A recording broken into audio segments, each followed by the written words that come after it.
What up, Twitch? It's your boy PU2 coming at you live on a Tuesday night.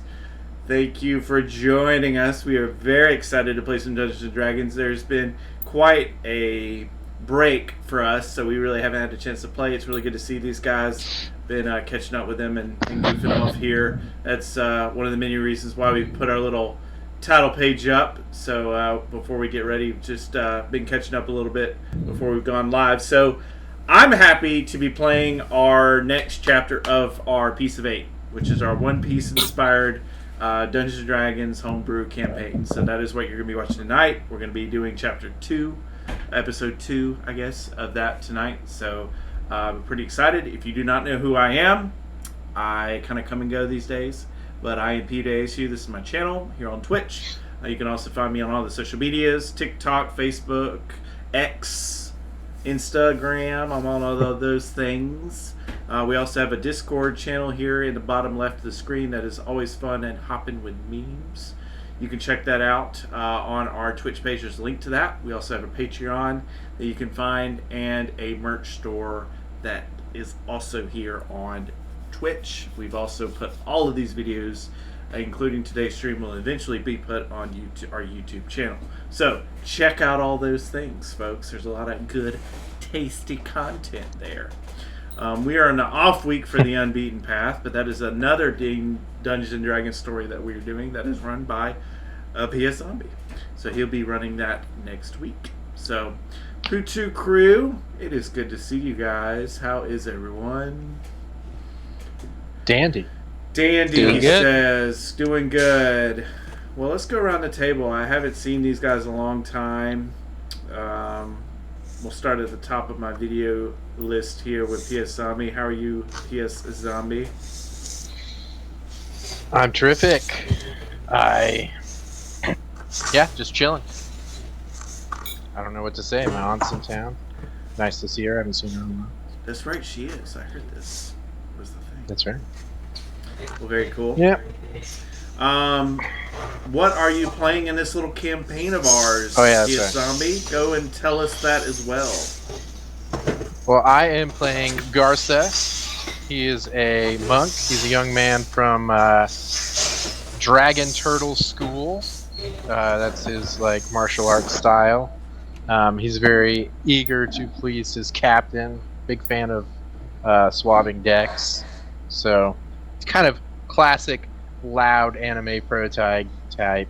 A lot of shouting. A lot of shouting. Well, that's great. Great. Oh, okay.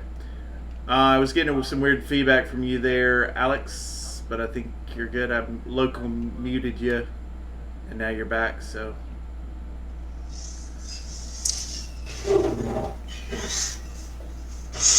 Yeah. Coming to us from the void. Yes. Live from the plane of chaos. Well, that makes sense. His name on Mumble is Trogdor the Burninator, so maybe he's burninating the countryside, and that's what we're hearing. Yeah. Burninating all the peasants. Now we can, yes. We're getting some weird feedback. Sweet. Buddy, you okay? Yeah, no, I'm fine. I think there's some gremlins in my microphone. Are y'all still hearing it? Yeah. Well, that's good because we're playing D&D because we can fight those gremlins off for you. Yeah, good. Or we can try it. That's right. No, if you can hear me. No, I'm good, man. I'm just You are heard. Just kind of chilling, hanging out with family, and I've got 2 crazy dogs in the background tonight, so I'm going to apologize in advance for That's all right. for that headphone warning. Nice. And what are you playing in tonight's campaign, Alex? Okay. I am playing Gornick. He is a barbarian bugbear. Say that 3 times fast. And I think a whole lot of opportunity to flush out his personality, but he's kind of a snarky, more sarcastic type of guy. He definitely enjoys the killing and has a flair for that. Nice. It's just fun. Why wouldn't you? That's great. Very cool. We also got a Climate Changer. Climate, how are you, bud? Doing fine. Doing fine, he says. Just ready to excited for this D&D session. I'm playing Ichibi Hirata, level 1 ranger human, and he's got a. I guess it's a spectral fish is what I'm going with as a as his not familiar, but his his creature. So companion. Okay. His friend. And there's a lot of background and there, but I don't know if I really like at this early in the sessions want to like talk about all that yet. Probably need to just kind of feel it out. But that's fair. Keep your cards close to you. Close to your chest. Yeah, so I can reveal it. That's right. Anyway. That's right. Very cool. And then last but not least, we got MK Spectre. He's been joining us for the first time on our streams here. We're happy to have him as part of the crew. How you doing tonight? He's recovering a little bit from the illness. Yeah. I found out this morning I got COVID, so yeah, I'm alive. I'm here. I exist. So, I am playing Orthos of Aurelia. He is a level 1 half-orc fighter. He's a real go with the flow type of guy. Doesn't really want to do a whole lot. Pretty lazy. So we'll see how that fleshes out as the campaign goes along. Nice. Well, and thank you guys, gentlemen. This is the PU2 Cru. These are your players. I will be the DM. I also play the captain of the Kite Pirates, Tamarian D. Kite. So this is a campaign based off loosely the world and anime of One Piece, of which I am at 167 is where I ran out. The dubs ran out, so I've got to wait now. I was almost to the end of my arc, and I have to wait because my dubs aren't out. It's more than 100, right? It's like 1,000 or something? Yeah, 10, 68, 67 is where I left off, and it keeps going. It goes to 1,100 and something. It's wild. So, and it's still going. So, but it's on its last arc. So anyway, I apologize, people in the Twitchverse, that I don't have the full lore down, but I'm pretty dang close. So I won't just pat myself on the back for that many episodes. But now I'm having to like switch over to like catch up on my hero and all that stuff. So it's never ending really. But let's get into a little bit of recap, and I've got the traditional recap music that we play. So let me play that while we recap what the crew did last week.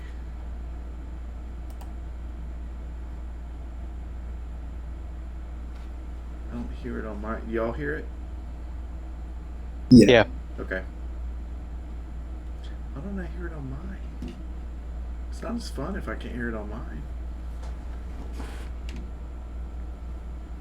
Anyway.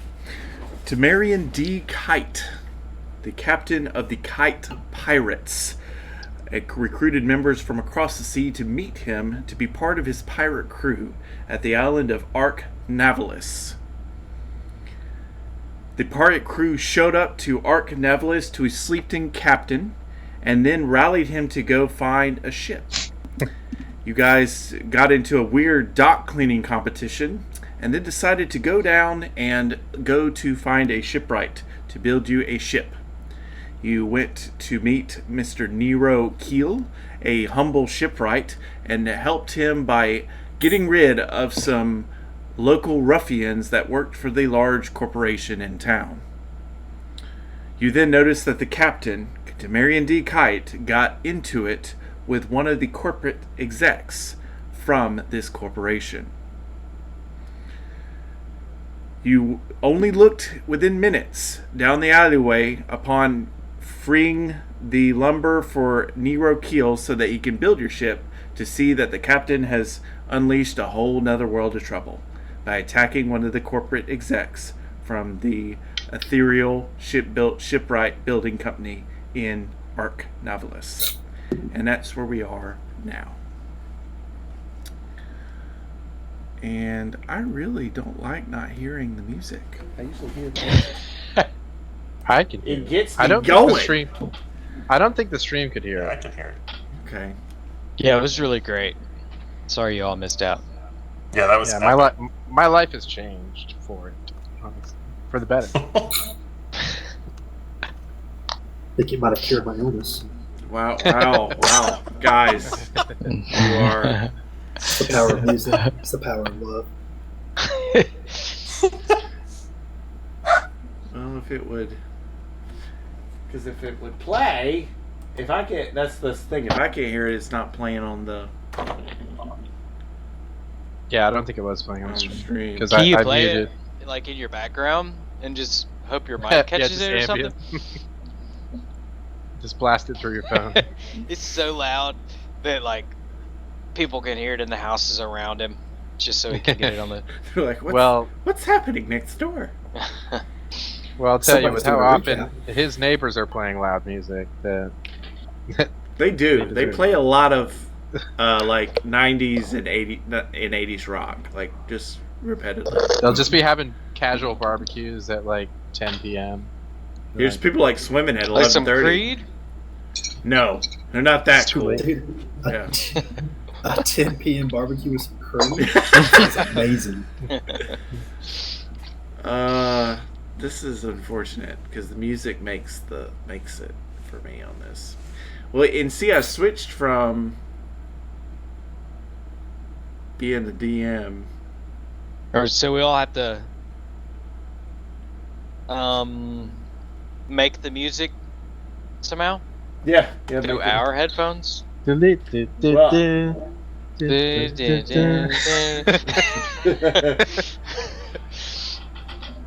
We tried. You can kind of hear it on the TV. We're gonna get this in post too. Oh, Yeah, get it in post. a lot of editing to do. I mean, you can kind of hear that, right? Can somebody listen to the stream and see if it comes through okay on the stream this way? Because it sounds fine. yeah, to me. it's coming through now. How on the does stream. it sound in the stream? PSL. Fine, sounds Okay. good. Okay. Well, I'll keep the TV up then. That's good. That will inspire me. I can't DM properly without proper music. That is just a law of mine. Okay. All right. Well, glad we troubleshooted that and went on this journey together. So that is where you guys are. You, just like I said in the recap, you guys got to the island. You went to go see his shipwright. He wasn't able to build anything because he didn't have supplies because the local corporation called... I had the name here and I've already forgotten. Kaiba Corp. Yes, the local Kaiba Corp.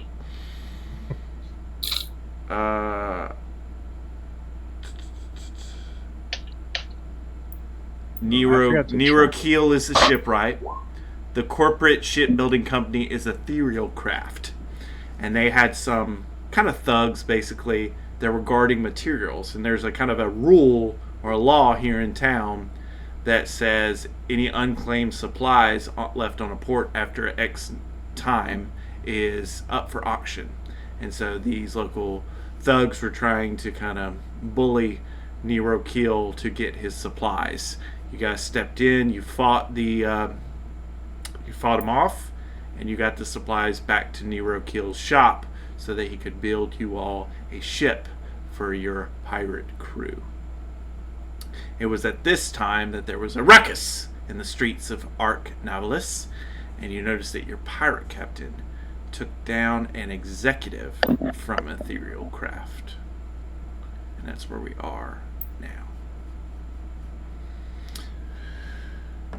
And Nerakil is freaking out.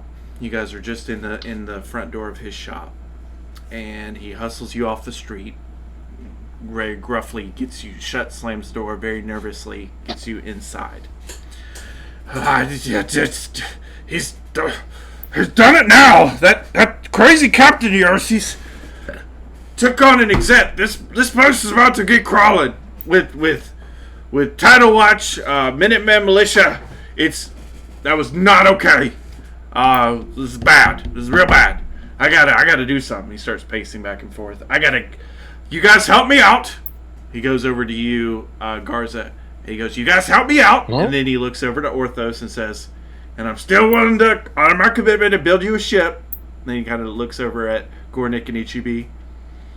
"But you guys got to get out of here." And then he kind of looks at gestures to all of y'all. And then he kind of paces some more. And then he says, "Come here. You know what? I got a plan. Actually, stay right there." And you see he shuffle out. So you then notice that kind of the bigger build of his shop. So when you initially came into his building, you were more in the lobby. You came in the front door. It's a very tiny room. And then there's this desk. All of it's kind of wooden and old looking. It's a lot of mess. It's not like dirty per se. It's just kind of disorganized and cluttered. But you couldn't see a lot upon initially coming in. You just kind of noticed the mess and him at the counter. But you look past his counter and you can kind of see he's got this hanger that goes into the water. So behind his desk is this like basically hanger over the water. He's got kind of a roof and a pretty open space, 20 feet up is a roof where he works on ships. So he's got a couple little small ports that go out in the water that he can build the ships on the water. You see one of the ports has the supplies that you guys brought in. Another port is just crammed full of tools. And then there's just a blank port with looks like a little like skiff or small ship vessel oared, tied off and moored. Is that the word, moored? When you tie off a vessel? It's kind of parked there. So Moored, yep. There you go. I know my words. So that is kind of his deal. It is quite pretty when you look at it. It's very old looking shop, but his little hangar has a good little view of the city. You can kind of look out and see that this water kind of comes into his shop, and a lot of other shops are set up like this way, although you can see the logo of Ethereal Craft on many of them in the distance. As you know, as you kind of see as you've walked around town, that Ethereal Craft has a big hold on this island. So you kind of see all that. Nero Keel, the half-orc, kind of older half-orc that runs this shop, is running around and getting some supplies together and kind of a mesh net bag. Then he comes back to you and he kind of stops himself and then gets more stuff. So while he's kind of frantically about getting stuff, what all are you all doing at this time?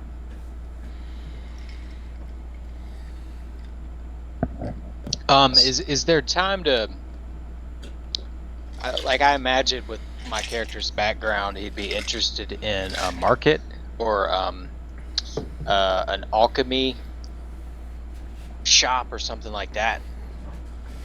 You are not getting the vibe that this is the time to shop because Okay. Your captain just did a big public display that's got the town kind of riled up, and it's got Nero Keel really bothered. But you're welcome to ask him that if you want. There are a lot of shops here. It's a pretty busy port.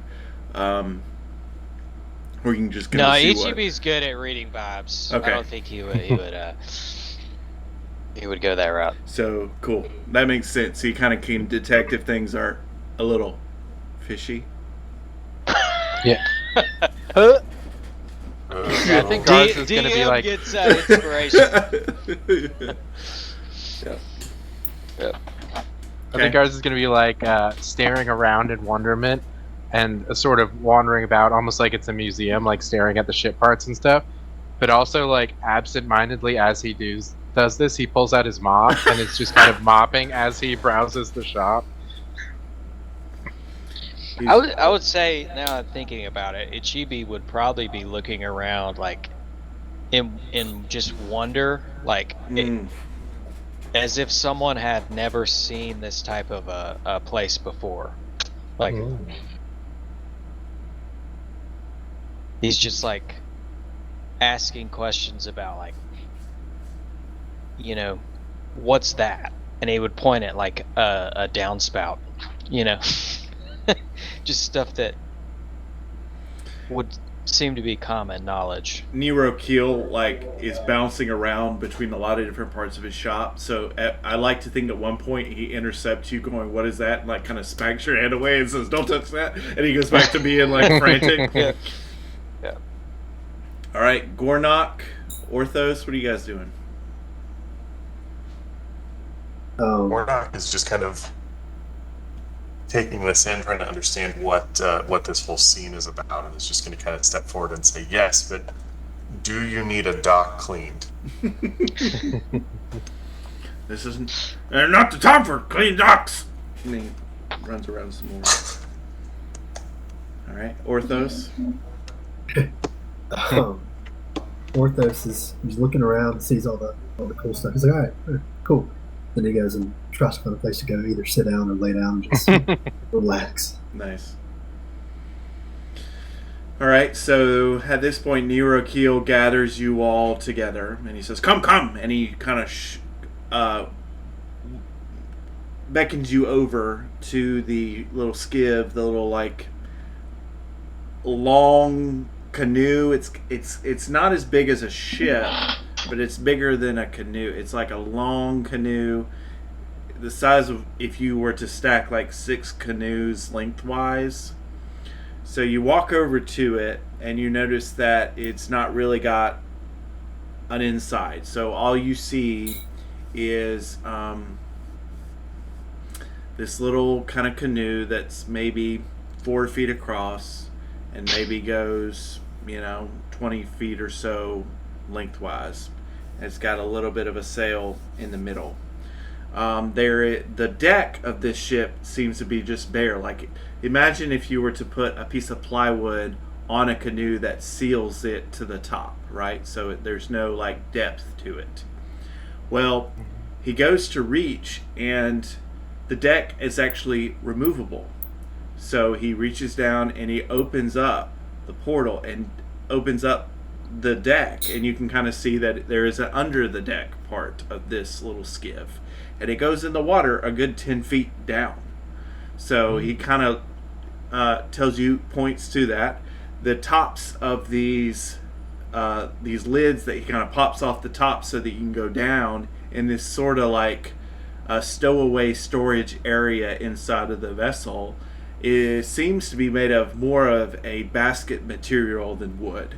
So, but they seem to be little cubby holes. He can pop a top off down a ways, and he can pop one off where you're standing, and you can see that there's these just individual hampers that you go through down into the storage area.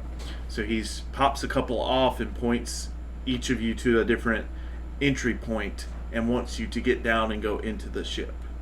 And he says, "I don't have much time to explain, but we got to get the 4 of you and your crazy captain," he kind of stares in terror a little bit, "off this island. There is going to be a lot of Minutemen militia." And you all know these to be, I'll pause right there, you all know these to be the military presence of this world, right? "They are going to be here, and they will hunt you down. They will turn up this place. They do not like anyone messing with corporations like Ethereal Craft. For your safety, you should get in this vessel, and I will set it adrift due west. Due west from this island is close to Pirates Run." And I'll pause right there. As a refresher, you guys know that Pirates Run is the divide between 4 seas. So just a quick, again, overview of the world. There is 4 quadrants of seas. There's the Moon Islands, the Sun Islands, the Star Island, and the Cloud Islands. You guys are in the top right corner of the world, known as the Moon Islands. To the top left corner of the world is the Sun Islands. The shared border between these 2 quadrants is known as Pirates Run. It's extremely difficult seas to traverse. Only the Buccaneer King was able to effectively do it. A lot of pirates try to conquer this area of the seas and can't. It's extremely prone to storms and bad weather and just a lot of weird and mysterious phenomenons that go on between all of the borders of the quadrants. There's only certain areas that you can pass through unscathed in the quadrants. So what he's suggesting is to send you adrift towards the storms. Let me continue on with what he says. And then he says, you can drift toward the storms and hang out there and then paddle your way back. Give it a couple days at sea till you get there, stay there in cover, and then you can paddle back. That'll give us enough time for all the things over here to cool down, and I can start working on your ship like I promised I'd do.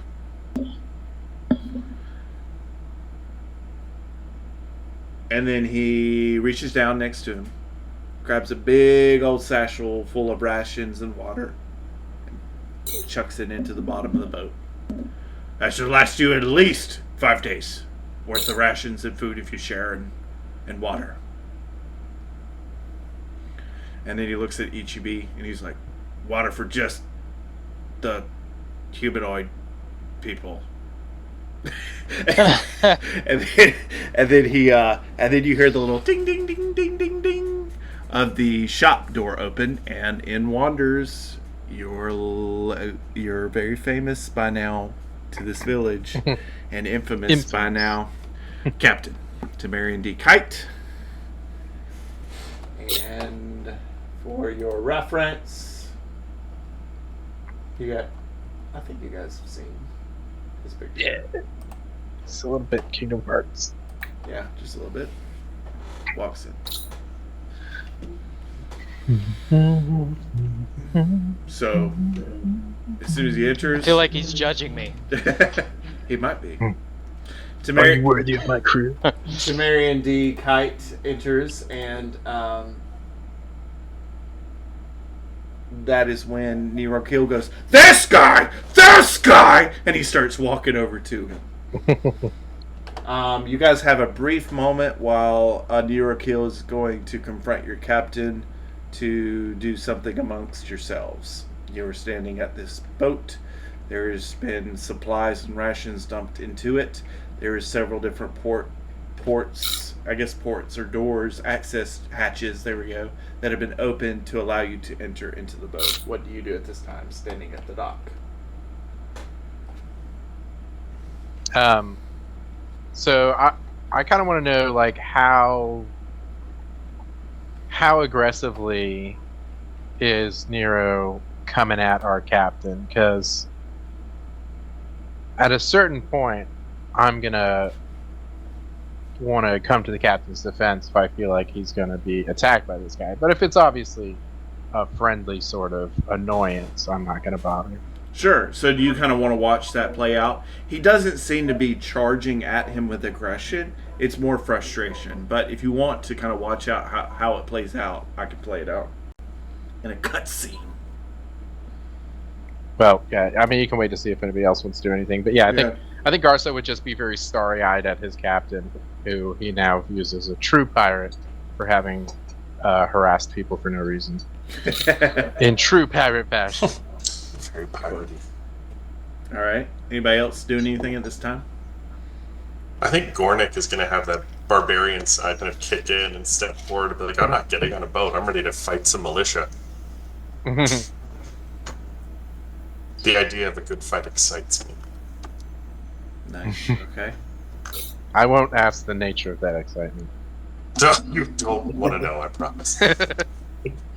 So Chibi's sort of torn between looking at the boat and looking at this conflict. He's not doing much, but you do notice. I'm gonna try to describe the fish. You notice a small spectral fish kind of flitting in and out of his, like, the seams in his cloak, and sort of like how schools of fish kind of flit in and out of like coral and stuff like that. Almost as if it's like he's like its host or something.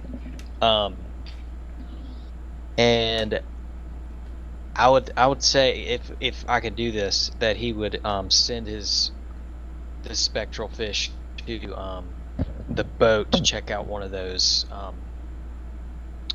portholes or whatever it's called. One of the Sure. the basket. Yeah. Just to see if there's any traps or anything like that. Let's make it fun. Let's do some roll then. Can your spectral fish do a roll? Is that kind of how that would work if you're using it to? Yeah, it would. Okay. Do some sort of investigation. If you think it's got something that will harm you, like a trap, you could do investigation. If you just want to see what's in it, you can do a perception. Go with any of that. All right. I don't know what the intelligence, I guess, of a fish would be. So I don't know what the modifier. We'll just use it kind of as an extension of you for the purposes of this. Okay. We may need to workshop it moving forward, but I think it's fine for just this. So you send your fish in to one of the hatches. It floats down. It looks around. Does it how would it communicate the knowledge back to you? Do you see through its eyes, or does it give you the face, or what is? So I've got the ranger spell, Beast Bond. Okay. So I have a telepathic bond with the fish. Okay. So essentially, it's going to tell me what it sees telepathically. Does it have a voice? Oh no. Can we? No. Okay. You want to have a vote? Oh, okay. No, that's great.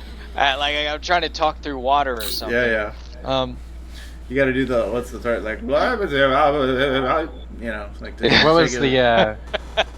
I'm thinking the fish from Megamind. That's where my head's going. Oh, yeah, that guy. He was kind of like this. Yeah. What's that actor? Yeah. Okay. So David Cross, I think, did the voice. I think I rolled a 17, so it looks pretty clean and safe in here. It does. It's pretty dimly lit. It's kind of dark down there, but all you see is a pretty barren boat.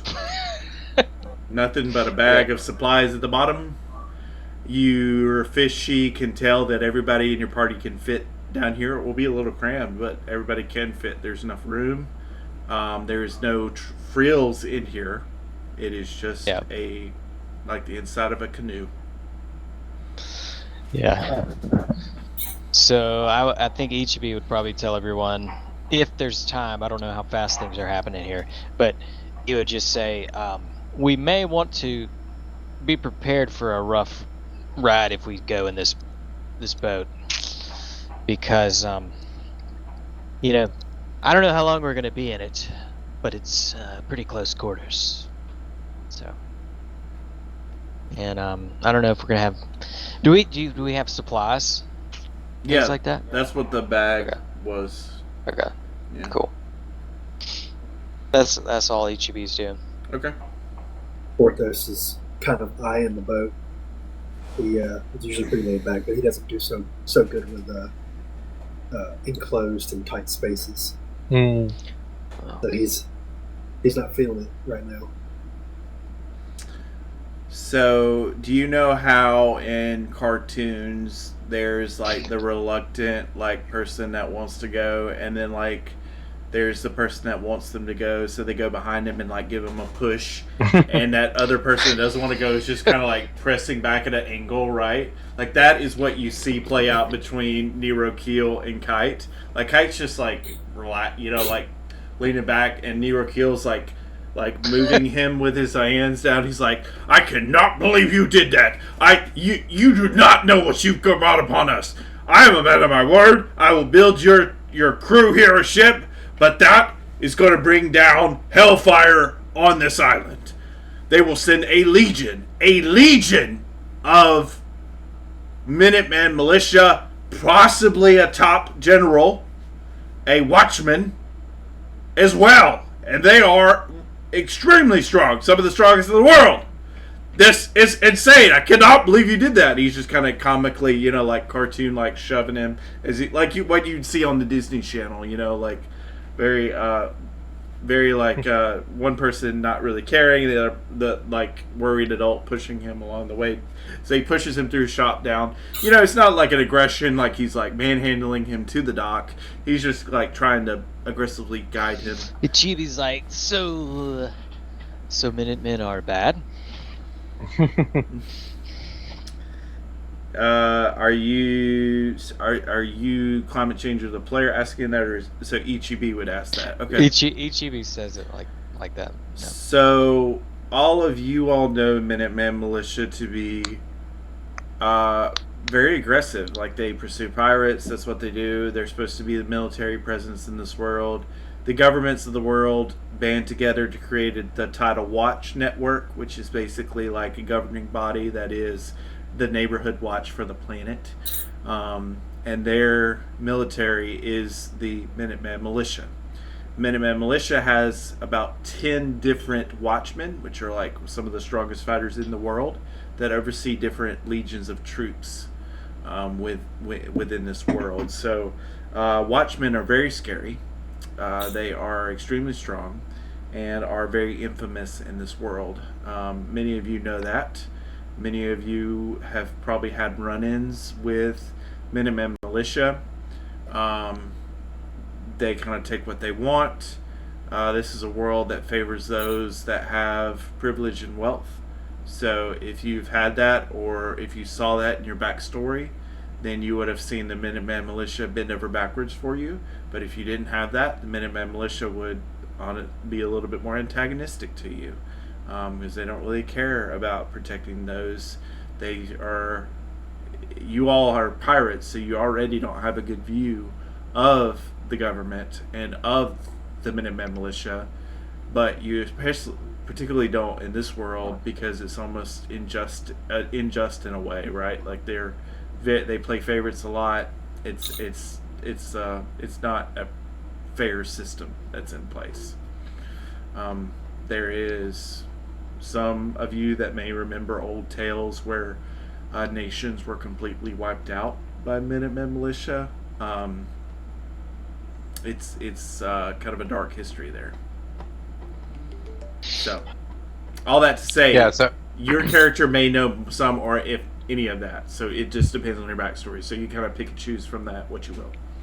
Yeah, I think since Garth is kind of a pirate fanboy, I think he'll say to Ichibi, "Well, what do you mean? We're pirates. The Minutemen are our #1 top enemy. They're the ones trying to take our freedom." Oh, okay. Yes, we're pirates. Yes. So as far as the boat, like, has it got like individual compartments, and would it be possible to like blow out a wall and combine 2 apartments? So the entry points are like the opening of a hamper, but once you go through the hatch, it opens up to a shared space. Oh, it's like all one big It's area. all one. Yeah, there's just different hatches and entry points. That's all. Good deal. Yeah. Are you wanting to like share it with everybody? Is that? Well, if Orthos was feeling claustrophobic, I was gonna see if I could blow something out for him. But if it's all open anyways, then all you got to do is make it through the hatch. Make it through the slot. Just do me like they did B.A. Baracus on the A-Team. Just knock me out. Give me some lace milk. That's it. Good pull right there. So Kite is almost to you. The Kite being like scuttled on the dock, very comically anime style, and he says that whole corporation is bad. It's not right. They needed to know that. They were being extremely disrespectful to a lot of the citizens, and I had to do it. And I needed to kick his ass. And then at that point, Garza says, "I know you may be thinking you're protecting us, but you really, really have brought a lot of scrutiny and overwatch to our island. With this ethereal craft corporation here, it's already a razor-thin margin of error. we're a powder keg, and we don't need incidents like this.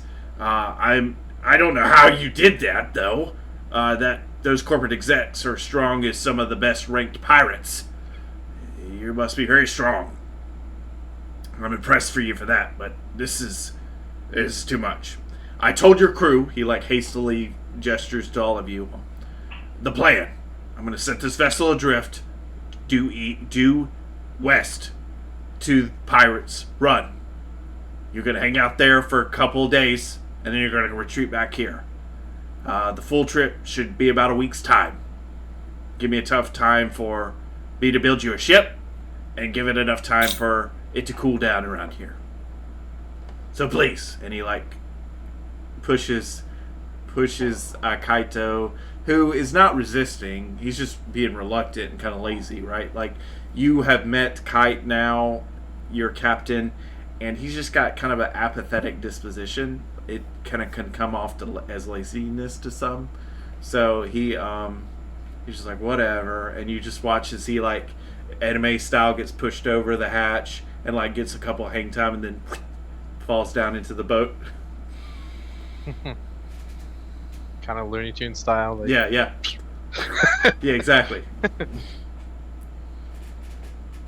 I have a question. Do any of us, or does Kite have on them either a flag or just his symbol?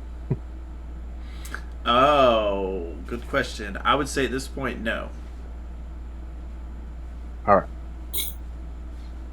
Because I'm if we're heading out on a ship, we have a flag. It's not the ship. It is a little makeshift vessel for now. Yeah. So if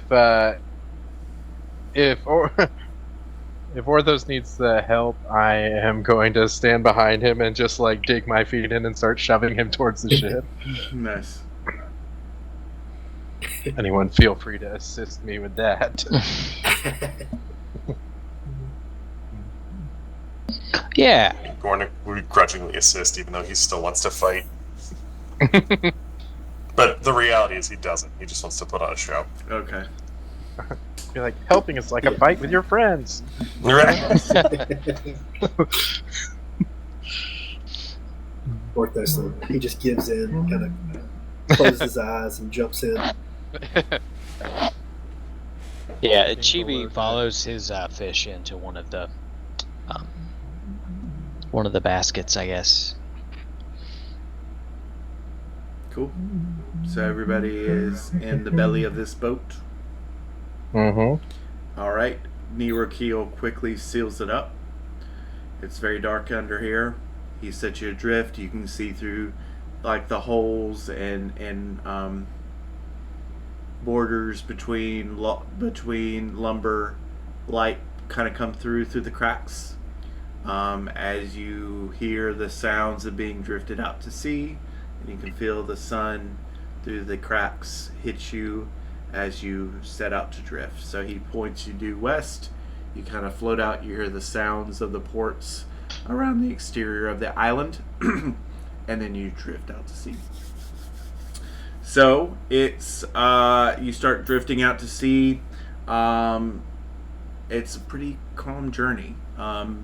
Nero Keel told you it would be a while. You would be adrift a couple days before you reach Pirate Run. You need to hang out in Pirates Run and then come back. So that whole trip's going to take you about a week.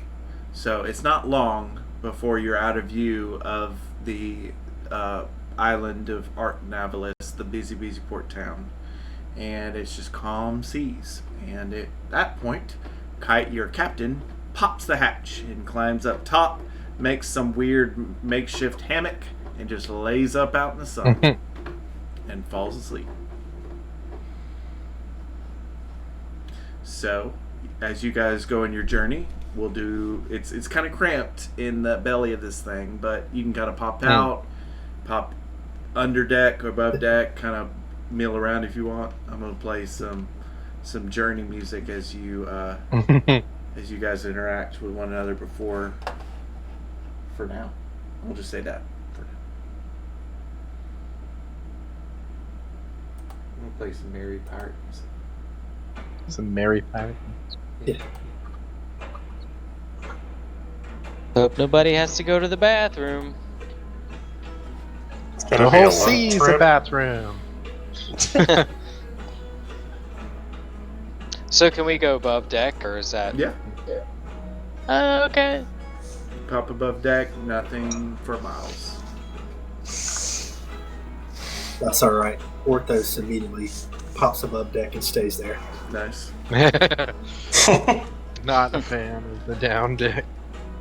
Gornick would just like to remind everyone there's a difference between peeing in the ocean and peeing into the ocean. Let's keep it classy. Yeah.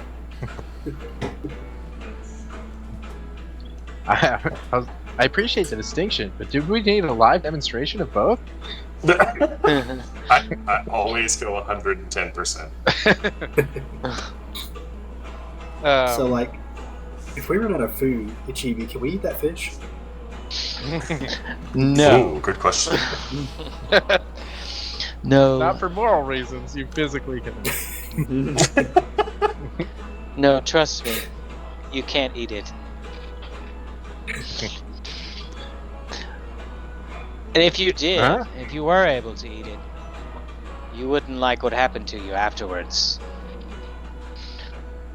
Okay. Ominous. You notice it kind of becomes like somewhat protective, almost like, don't mess with my fish, you know? Leave the fish in.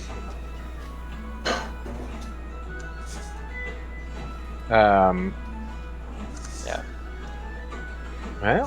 Well, we have a week. I don't know. Maybe we should get to know each other better. Yeah. Well, I don't mind starting because there's not much to say. My name's Garza, and I don't know where I'm from. I was raised by a turtle.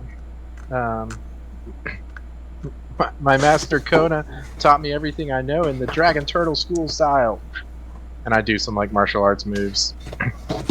But he just found me in the ocean, honestly. He told me that I had a letter that said I was going to be a great danger to my people, like I was some legendary warrior destined to destroy them. That's kind of why I wanted to be a pirate. I wanted to prove to everybody that I'm not someone who destroys, that I could be someone who protects people. I'll protect my crew. And hopefully become famous enough that whoever abandoned me, I don't know, maybe wants to come and find me.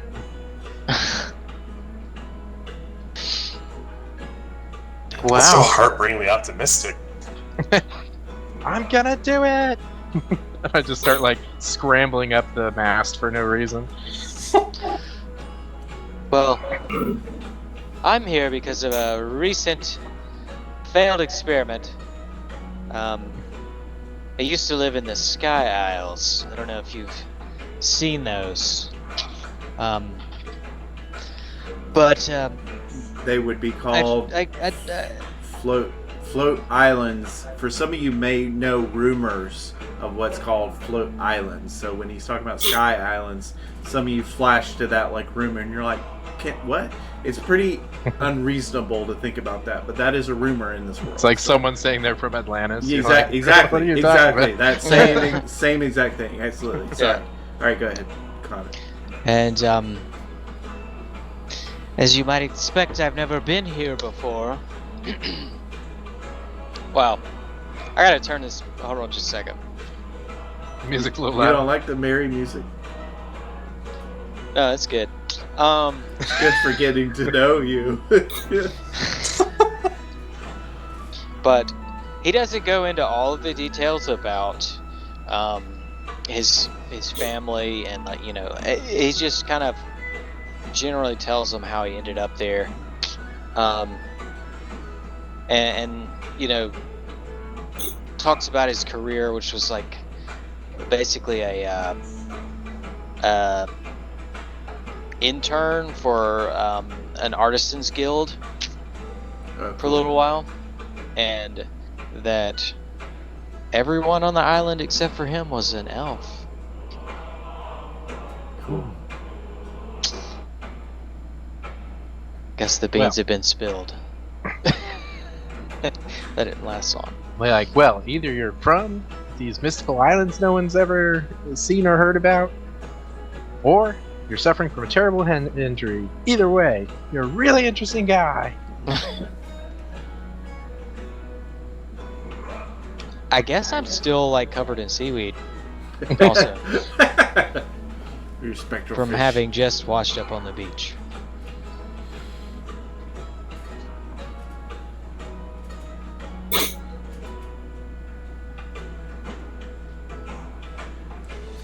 I think Gornick sort of steps forward and says, "There's not really much to say about me. My parents abandoned me before I was even born, and including my mother. I'm still trying to figure out how that happened. But I grew up on the streets, sort of moving from port to port, until I was taken in by a man who turned out to be my grandfather. The one thing he always told me is the life on the seas and a life of a pirate was a terrible one. But the thing is, I hated my grandfather, and so here I am. My entire life's calling is about revenge on this man who took me in." Well, we'll show him. Seems like everybody has some parental issues.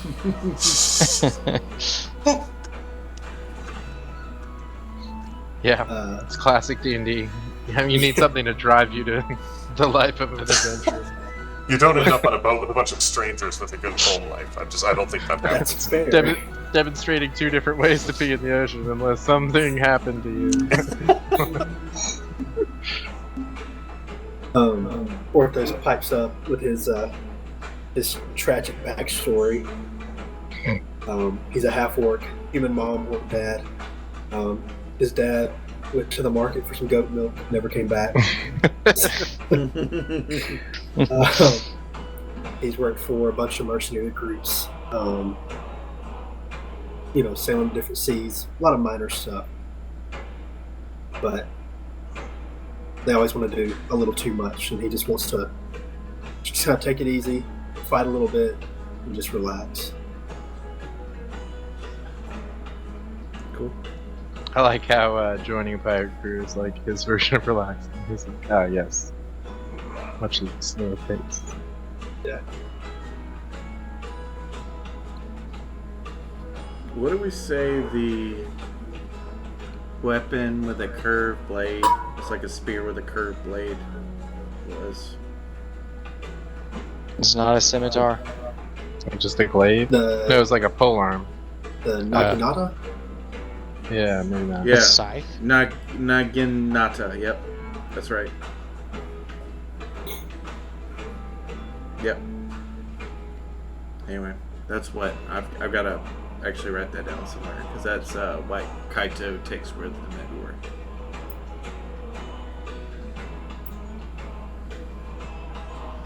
All right. And then they all break out into a coordinated ballroom dance. That's it. That's The it. pirate version. You guys get to know each other and just play along with the music. You guys notice that there's some ale stashed in the supplies. Looks like Nero Keel slipped you a little bottle, so you guys are welcome to do the libations if you choose. Your captain is still so nappy, taking such a good nap, not really responding or doing anything. You did notice he woke up for just a little bit to like scarf a good amount of rations down and see if he's pretty hungry after his little fight with the corporate exec, but then he immediately took back to taking a nap. So that's what's happened. So you guys can kind of like mill about. You have these kind of conversations about your past with one another over the next couple of days. So it's been about 3 days since you were set adrift, and you start to approach a little bit of an island in the distance. So I will switch off the music, and I will switch. We are no longer From having now. a jaunty time. It is no longer merry, folks. Merriment over. Merriment is done. There we go. Okay. There's in the distance a very, very small speck of land, a little island. But just past that is a huge line of storms. The darkest clouds you've seen in the sky before border just beyond that. You notice that a sheet of rain is extending as far to your right and as far to your left as you can see. Just beyond the island. The island's like just inside of the curtain of this rain. You can see beyond that sheet of rain that the seas are extremely rough in the background. You notice up in the sky that these clouds are so incredibly tall. You also know that the wind, where this wall of rain is behind the island in the distance, is whisking clouds quickly back and forth. And you notice that you get the grim realization that you are near Pirates Run, which is the border between the Moon and Sun Islands. So you've made it to these areas of seas. There seems to be a little island here where you can possibly stop in front of you, and that is what you're staring at. And your captain just kind of rolls over, looks up opens his eyes enough to look up at the skyline and see the storms, and goes, "Huh, I must have made it to Pirates Run. Well, probably too early for us to come here with this type of vessel, so we might need to park it and get some rest." And then goes back to sleep.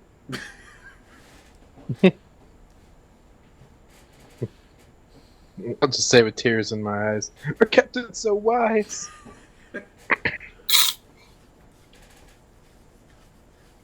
I mean, we haven't really assigned ourselves roles on the ship. I know it's a small ship, but somebody surely needs to be navigating.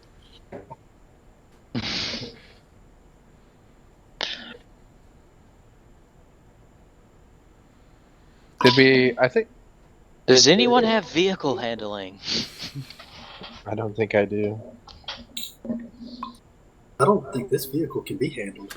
Yeah, can't handle it. It's just kind of a straight line canoe. You've just kind of been set adrift in one direction. You haven't changed much of your course. So, apparently I have painter's supplies. You are dead center with this island, so you will run into it here in a minute. In a good way? In a good way. I mean, you'll just kind of run ashore onto it. How else is it to run into an island?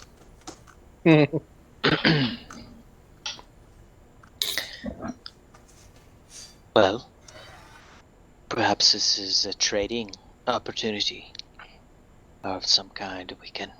Perhaps this will be to our benefit, running into this random island. Can we immediately see, like, does it look inhabited, or does it look like just a deserted island? You're pretty close. Can we see from here? You're pretty close, so you can see pretty easily. So I won't say that I need a perception check. I'll just tell you. It is a deserted island. The picture you see is kind of it. It's very small. You've got some sparse trees there. But you have a wreckage. So the kind of stuff in the middle of this picture and this map is supposed to be the remains of a wrecked vessel.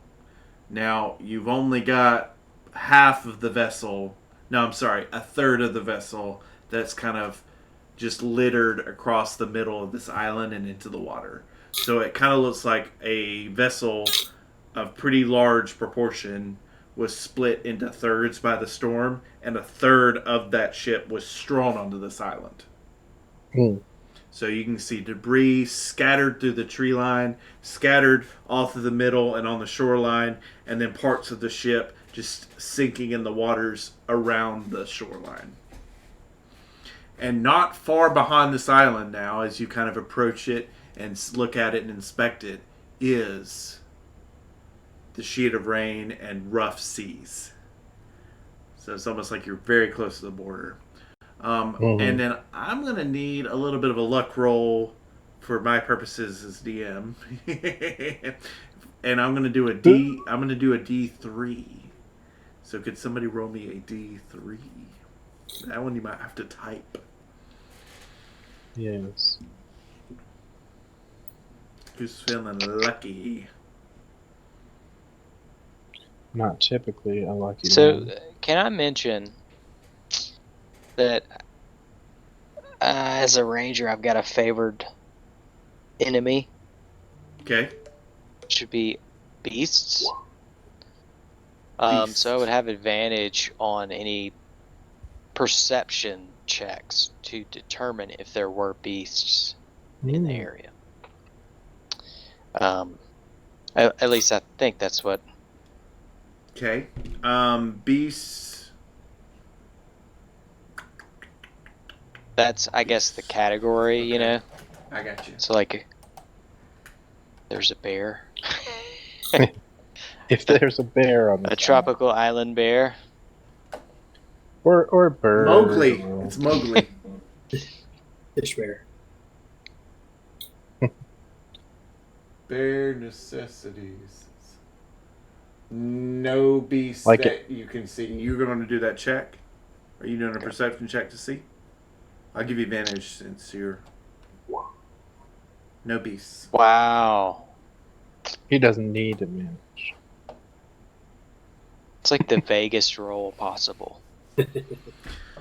But... It's technically slightly below average, right? Are we... Because you can't roll a 0. Are we looking around? Anybody else looking around? You're getting pretty close to being able to park your ship at the shoreline.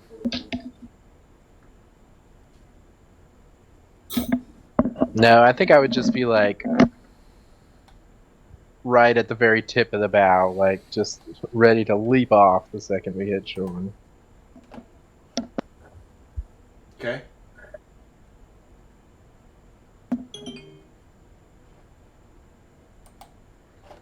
What is everybody's passive perception? Let's see how I passively perceive. Oh, dang, mine's really high. 4. 15. No, never mind. Yours is 15? Yeah. That's ridiculous. That's great. Yeah. That's great for you, though. I don't know why it's that high. Mine is 13. Okay. Dang, So where it's is my, that? It's my key, like Asta. That's it. I don't have anybody's character sheet open. Describe where passive perception is for... Oh, I got a 14. MK. Right. Yeah, it's the first thing below all your skills. Like, there's the box with all your skill checks in it, and it's the box right below that. It says passive wisdom perception. I'll sit at 9. Okay. I will say, with that high passive, Garza, you notice that you guys, as you're getting ready to get out of your ship, there's a little rowboat on the other side of the island of some people exiting a rowboat at the exact same time as you guys. And I will put them on the island, but just know that only Garza sees these tokens, y'all.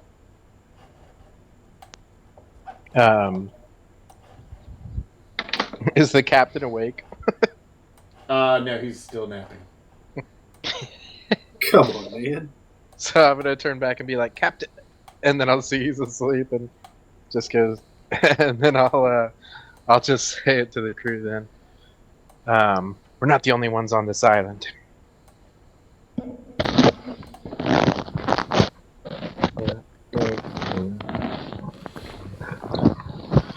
Can I tell,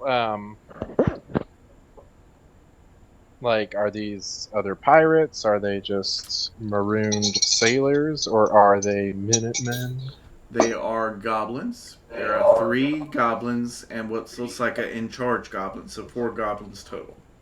There's like a boss goblin leading 3 other goblins that climb out of a rowboat that's parked on that side of the island. I'll say you guys are on the opposite tree line over there if we want to start putting our character tokens out.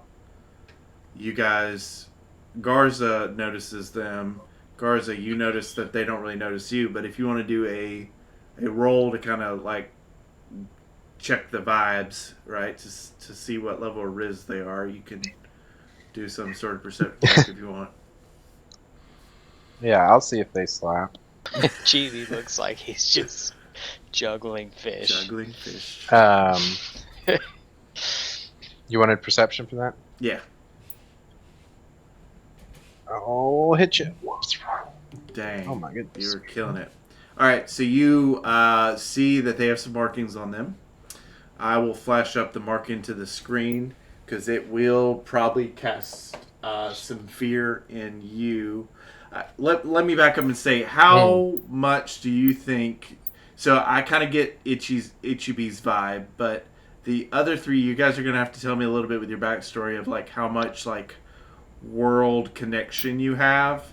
So as you know, for example, there is 100 ranked pirate crews. There's 100 crews out there that are considered to be ranked from 1 to 100 of most powerful. Above those ranked pirates is a three-way tie of 3 separate pirate crews that are sort of above the billboard charts that are known as overlords of the sea. So one of those overlords is pirate flag called the Matriarch Pirates, and this is their symbol. Nice. So that is what you see on their clothes. Like you just kind of see that logo. You also so like an overlord logo. You also hear their chatter among them, and you hear the boss. We really messed up here. We gotta get that cargo back to Diana. She's gonna really kill us if we don't get the cargo back to her. Because those matriarch pirates don't play. Then you hear another one say, yes, we got to get the treasure back to the boss. This is going to be the end of all of us. Quick, go through this record and try to find the chest. We gotta find the chest for our boss. And that's what you hear.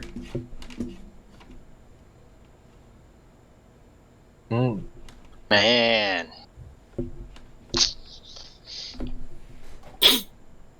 So I you relayed that. Yeah, as far as like world knowledge. Yeah, I'll tell him kind of what I heard, and you can kind of tell me where. Like, I pictured Garza as kind of like a pirate fanboy. Okay. Like, yeah. He grew up in a martial arts school, so like he's like, as far as like lived world experience, he's pretty like, this is his first foray out into the world.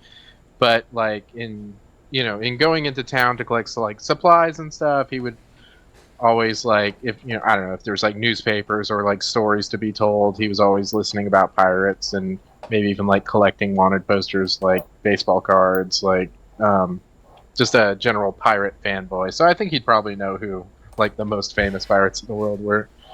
Okay. Well, then let me educate. There are 3 Overlord pirate crews. I'm getting an echo. Is anybody else getting an echo? Yeah. Yeah. You sound normal to me. Alex? It's very minor. It's like kind of cool. Good. I was going for kind of cool.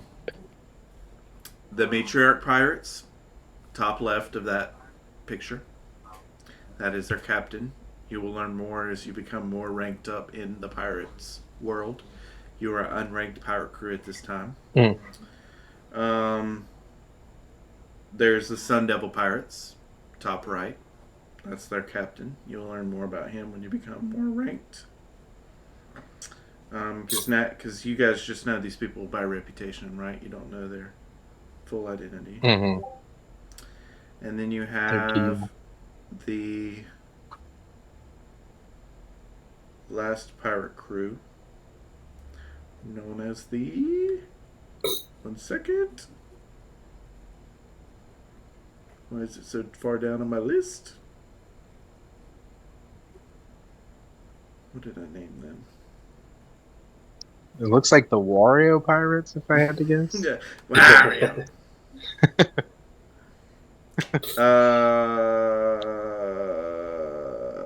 Merry Pirates. So, Matriarch Pirates, Sun Devil Pirates, and Mary Pirates.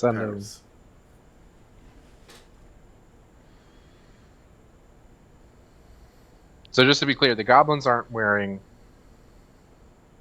Matriarch Pirates. It's the cargo that they're trying to collect has the Matriarch Pirate stuff on it. Yes, sorry. I should clarify. Yes, that is correct. They don't have any insignia, but they were talking about Diana, and it seems like they are on contract for the Matriarch Pirates in some form or fashion. That's kind of what you gathered from your high perception check. And just so you guys know, for lore purposes, there is 100 ranked pirate groups in this world, and the ones that are above the 100 ranked are these 3 different pirate groups that are the 3 strongest pirate groups in the world. But they kind of have like a 3-way tie above the first ranked. Does that make sense? Mm-hmm. So that is, and you are. This island has some treasure from the Matriarch Pirates on it that these goblins are trying to locate.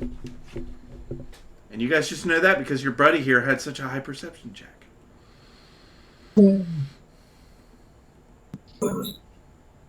So Chibi kind of like crouches down and knocks an arrow and pulls it back.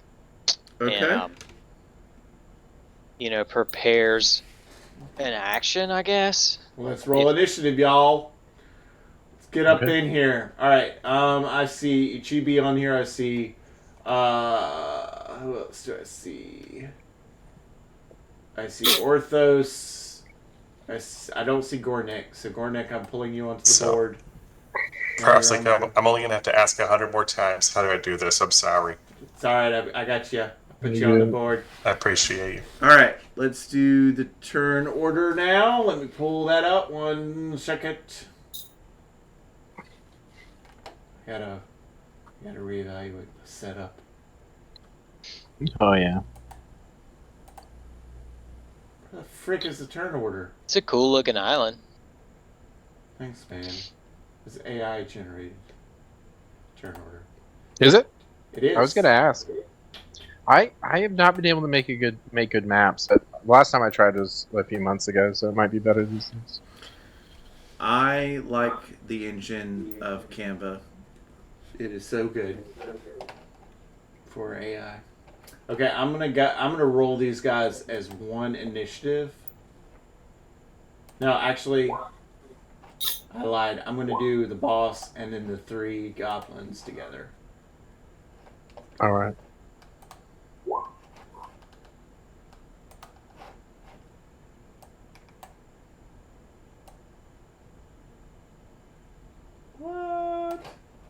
You using the Canva free online photo editor? No, I use the subscription, bruh. Okay. Well, A prescription. Well, maybe that's why my maps are crap. So I use free. I'm gonna keep Goblin together. Just kidding. I don't want to do Goblin Boss separate, so just make it easier for myself. All right. I see Mars. Okay, there we go. They're coming in. Orthos got his in. Garza's got his in. Ichibi. Now let me select my character token. Yeah, you got to do that. Yeah, it's not letting me. It might be. PU2, you might have to give him permission to use his character. It might be unchecked somewhere. I don't think so. Or ops. Under your journal, do you see a character? Yeah, control and edited by Alex T. That's me. That's you, my friend. Just go to your character sheet and roll initiative. See if it. He kind of looks like PU2 though. He has to be able to select it though, or else it's not going to be in the torn order. In the torn order. The torn order.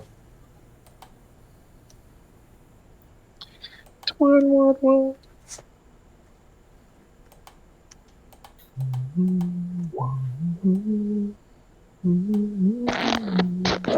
Dun, dun, dun. Yeah, let's just keep through the 3 chat. for Dale. That's right. right. I get to go first, right? That's right. All right, let me add you to the.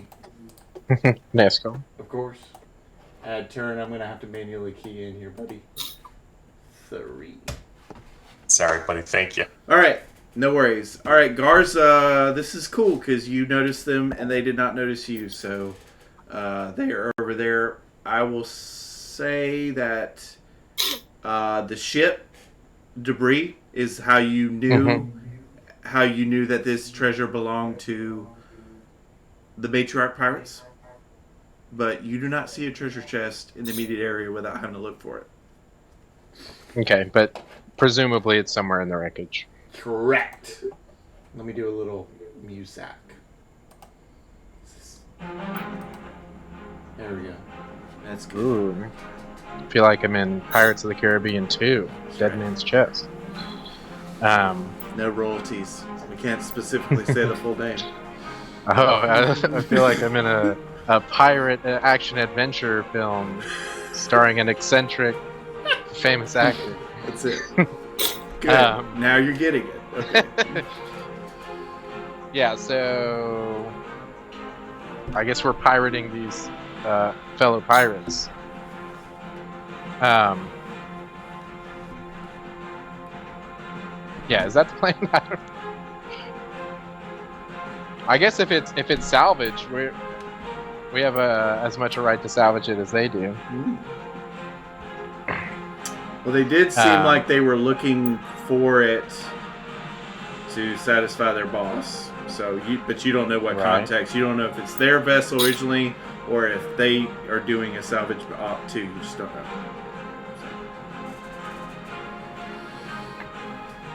All right. Well, I am going to certainly get closer, but I think I'm going to try to maybe move stealthily along the tree line, if that's all right. Go for it. Give me a roll.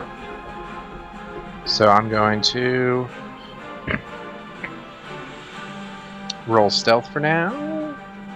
If I can find the button. Oh, stealth starts with S. I don't know if you knew this. Oh, not terribly stealthy today. Okay. I can move 30 feet. What's that? What's that?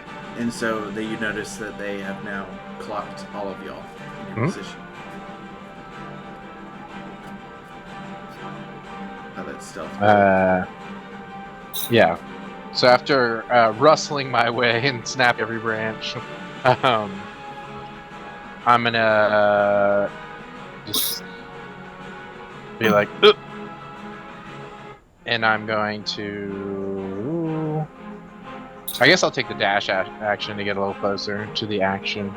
Okay. Maybe just like here and hold up behind this piece of wreckage here. Okay.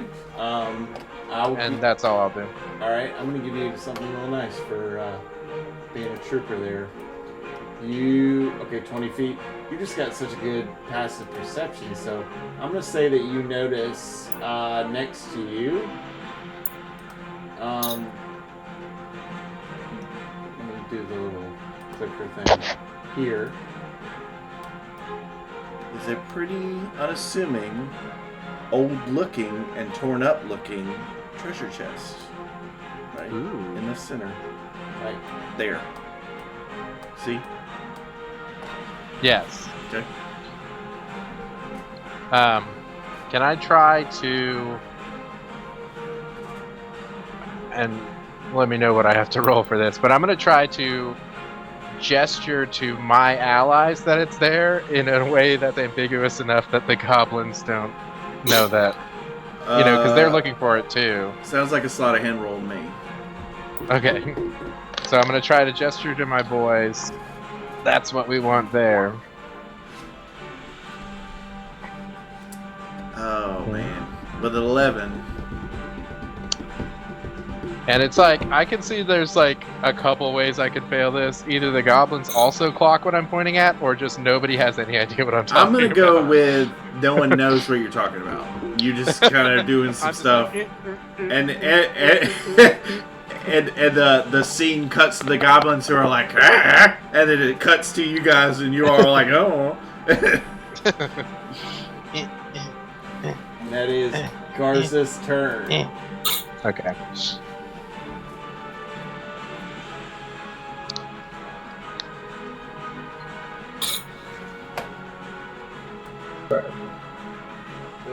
Let's see.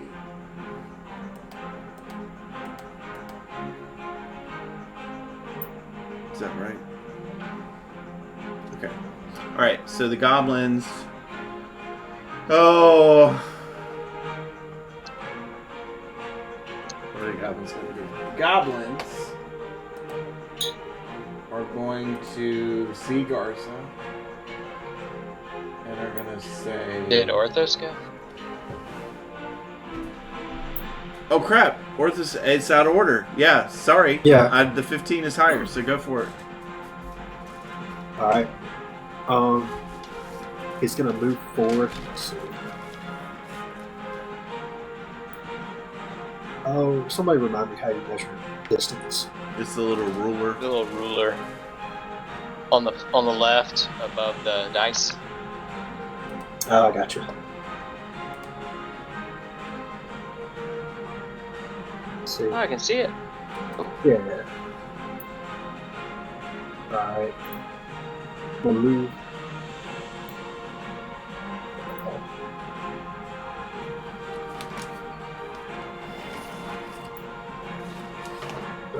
Orthos behind this little bit of debris. Okay. And then he's going to use his second wind as he's sitting pretty low in health. Well, So, hold up. I will give you guys... Yeah. We should have retconned this. You have spent days at sea, so feel free to do a full rest with all your stuff. I didn't mention Okay. that, but I want to give that to y'all, because you're literally just been sitting in the boat, so you most definitely have rested at some point. Okay. So go ahead and take the full benefits of a full rest, please. Woohoo! Let's see. Now, your passive I guess. perception was what, Orthos? 9. Okay. Not the highest. You don't know that treasure chest is there. That is just Garza that knows. That tracks. I guess that's gonna end my turn, actually. Just gonna hold your ground there? Yeah, because I can't get any closer. Okay.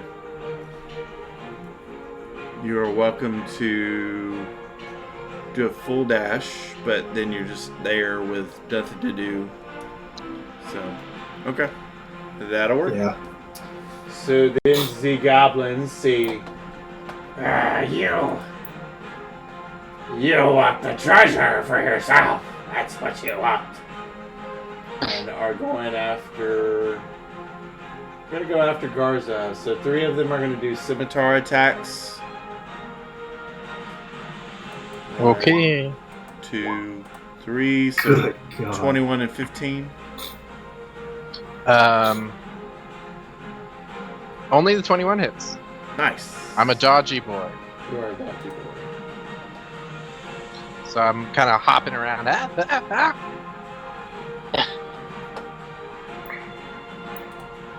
So that is 3 slashing. So the 3 kind of converge on will. you. Oops.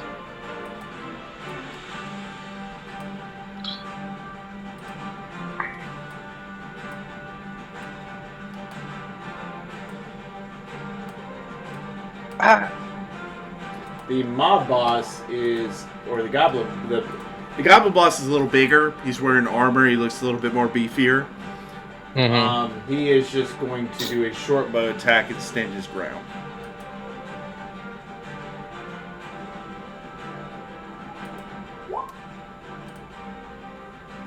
Eight. If it's at me, that misses. Okay. And that is the goblin's turn. Yes, do your worst, boys. Do your worst. And that is the goblins' turns. So we've already done Orthos, so now we're going to do Ichibi. Alright. Ichibi. Or Ichibi. Whatever. Runs up as far as he can run, which is 30 feet. What is your passive perception, Ichibi? 14. That close, you do notice a treasure chest in that middle area. Right near your position. Oh. I think he's gonna nudge Garza, point at it. Okay, it'd be Orthos that you're next to, not Garza. Oh, Orthos, sorry. Sounds like Garza will roll his eyes at you. I told you that.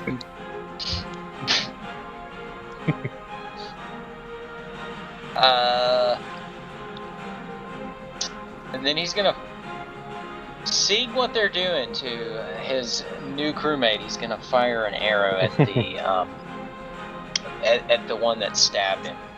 Okay. See if I can. They all three tried. So the little ones, the minions, are all three scimitaaring, and then the boss is arrow.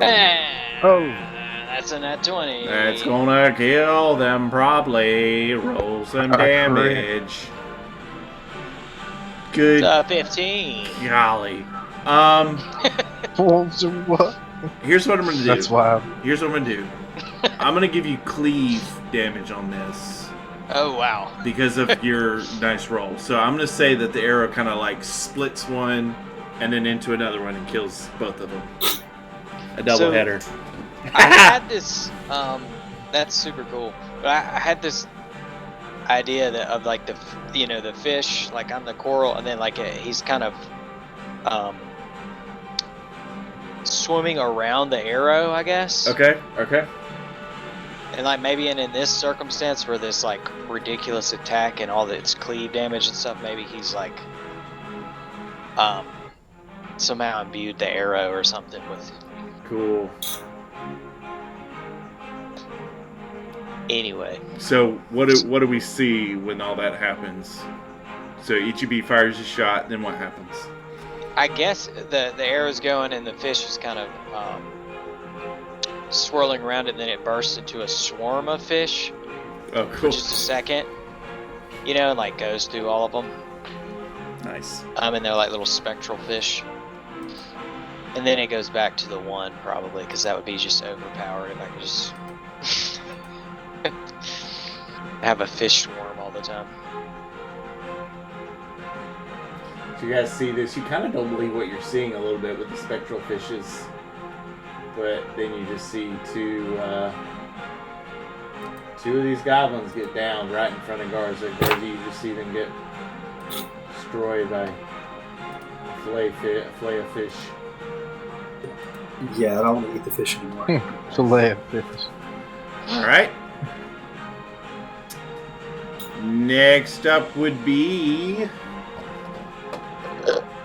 our boy Gornick. Gornick is going to kind of step forward, not all the about midway to the goblins. If I still can't move my token. Somebody doesn't mind moving me. No. Okay. Yo, okay, where you want to go? I just need to be a little closer. Just kind of like right in the middle here next to these two tokens. Yeah, perfect. Yep, perfect. And then I'm going to break out the most barbarian thing I think I can think of, which is going to be, not really, but a javelin. Okay. Nice. So I'm going to chuck this javelin at the goblin who's basically directly in front of me here, kind of along that same plane. Okay. The last of the minions. The last. I think he's aiming for the boss. Which one? The one in front of Garza or the one in the back? No, the one in the back there. Okay. Going for the boss. Yo. El Jefe. El Jefe. It's a 20 hit. That's gonna hit. Nice. 7. All right. 7 piercing damage. That hurt. Good. You don't have to be Good. You don't have to be mean about it. That's all I've heard from response to that is good. Somehow that's like the most cutting response that you could have. Good. All right. Nice work. All right. It is Garza's turn.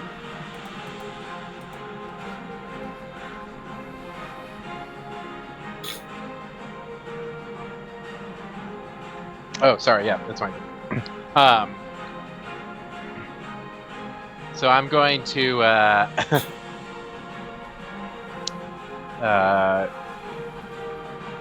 kind of shake off the slash from the scimitar attack I got, and I'm going to do 2 attacks with my dragon turtle style to this last goblin that's next to me.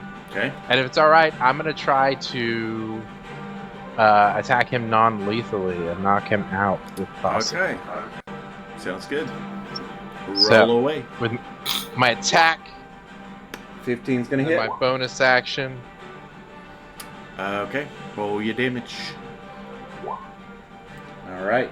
So that's gonna do it. So you want to non-lethally knock him out.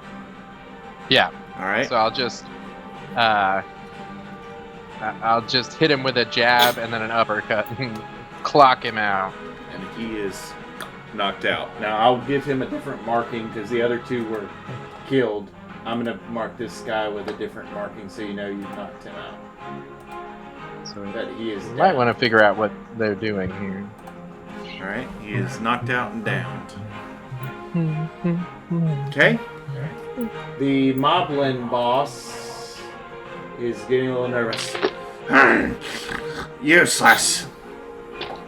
So he's gonna run up and try to stabby stab. He steps Hold over. up. Oh, Porthos. oh! Did I skip you? Dang it! I keep doing that because it's not in order. Turn order. Yeah. Yeah. All right, go ahead, Orthos. Porthos is going to move up. He can move up to about here. Tell you what, actually, he's going to move up beside Garza. Just kind of provide a little bit of a buffer. Okay.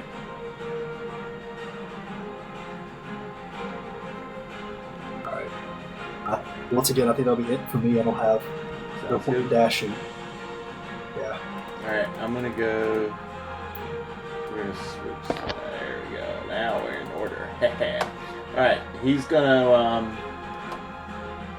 go up to Garza. I'm gonna move this thing out of the way and move him there. Step over his friend. Steps over his friend. He's annoyed. He's like, you can't do it. You can't do it. Do it yourself. So he's going to scimitar attack. Yeah, that'll hit.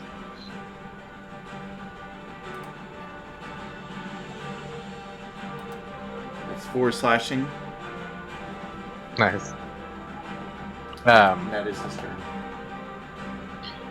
Yeah, I'll kind of like take the hit in my shoulder and then just reach around and grab the blade and I'll say, "My name's Garza and I'm really good at taking hits." Nice. But yeah, I'm getting kind of low. It's all talk.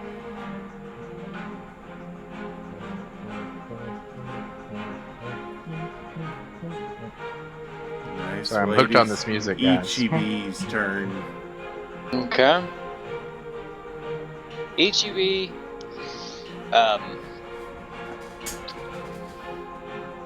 I think the reality is that HEB would most likely run up to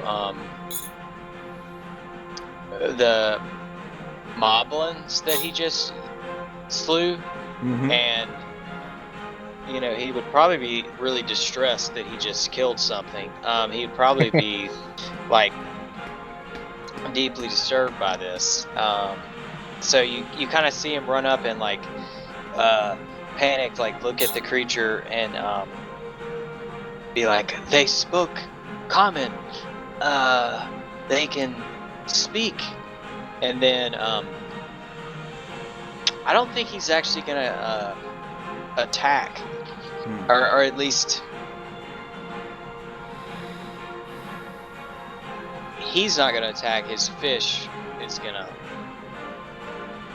I don't really know enough about ranger mechanics, honestly, to say if the fish can do that or not. If it's like, do they even have companions at level 1? Like, I think not officially. Like, I think you would get it when you get your conclave at 3. But okay. I mean, just for flavor stuff, why not? Yeah, for flavor, for sure. Okay. So, I guess I'm gonna sort of characterize it more like using the spear, like as if he used a spear.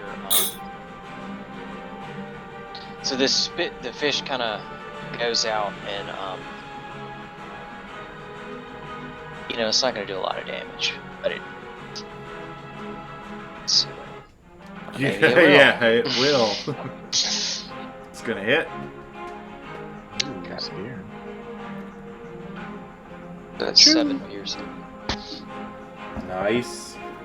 Almost want to say like he's like almost trying to stop the fish, and then it just like shoots out like it's protecting him, and stabs like makes this sort of a spectral hole through the moblin where it like shoots through it. Cool.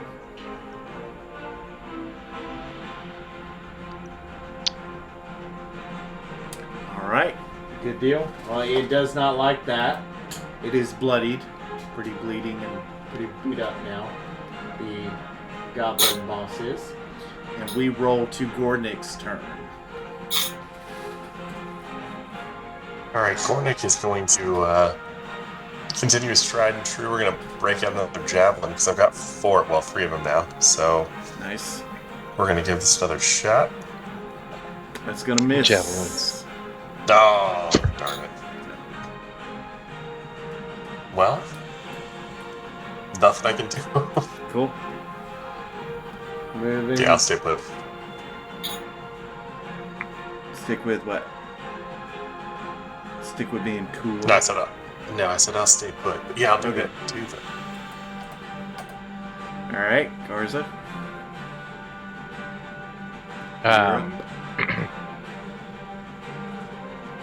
I think since I'm getting a little slashed up, I'm feeling a little immobile. So instead of attacking with my fists, I'm gonna attack with my mop. Nice. So I whip out my trusty mop that I always have on me, and I'll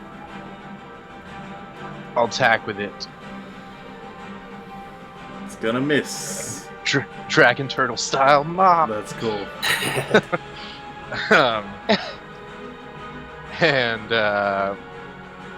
all right, with that miss, I'm gonna kind of stab it in the ground and do like an upside down bicycle kick with it, very Sanji style. Nice. With my bonus action, unarmed strike. I think 21 hits, right? Definitely hits. 6. Okay. A 6 of bludgeoning. So he's kind of confused because he's like looking at the mop. He's kind of grinning, think this is comical. It misses him. It's even more comical, and he just like gets out of nowhere hit for that much damage. He's like, and you see he's very bloodied, very beaten, within an inch of his life. So.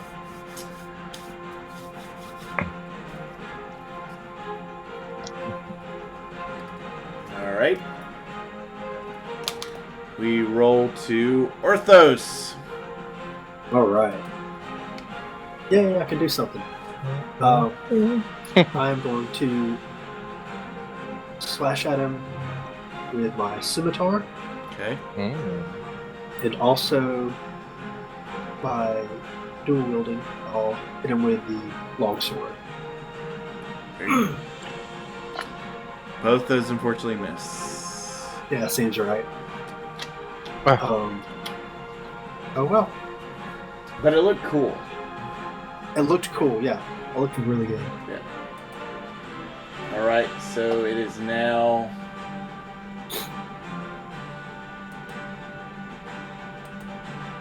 the goblin's turn. The goblin's turn. And he is looking very panicked.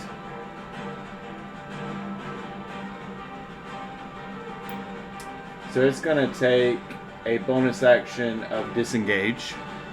Mm. And it's going to try to hightail it out of here.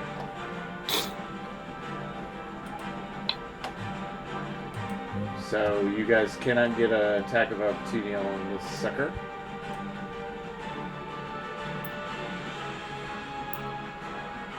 So it's going to use its full dash action and movement to get to the edge of the island and start boarding the skiff or the little rowboat that they came on to get out of here. And it is Ichibi's turn. Oh no. Yeah, he's got a crisis of conscience here. He does. So you've knocked out that one up there. Yes. Okay.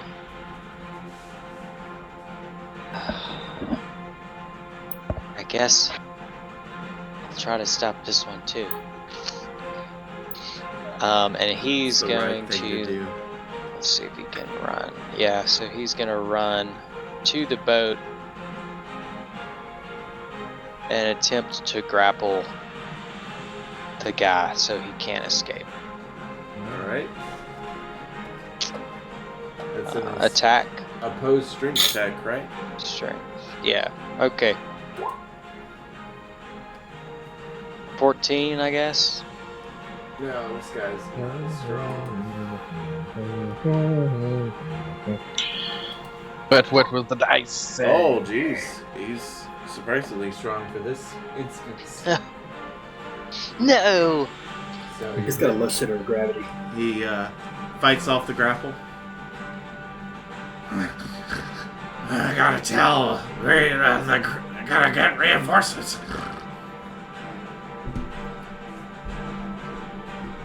I guess that's Ichibi's turn. Okay. But I'll say you're in his boat with him, so now he has to like get you out of the boat, or take you with him. Because that's fun for me. Oh no. All right. You just want to kill this character off. Yeah, Climate, you just have to roll a new character. This character is right. going to become a part of the Goblin Damn. Pirates. We're going to fight him later. All right. Okay. Gornick, you're up. Alright, Gornick can try one more time with the javelin. Take this guy down. You can do it. I believe in me. I've got. I believe. Oh, I had 5, so I've got 3 more. Nope, it's a miss. Goes too wide. Oh. Falls in the water. Oh. Oh, dang it. Just right into a tree. That's right. All right. It is. It's like a doorstop. Garza. It is your turn. All right. Gee, what am I going to do? I don't think I can make it. I'm really just a melee guy.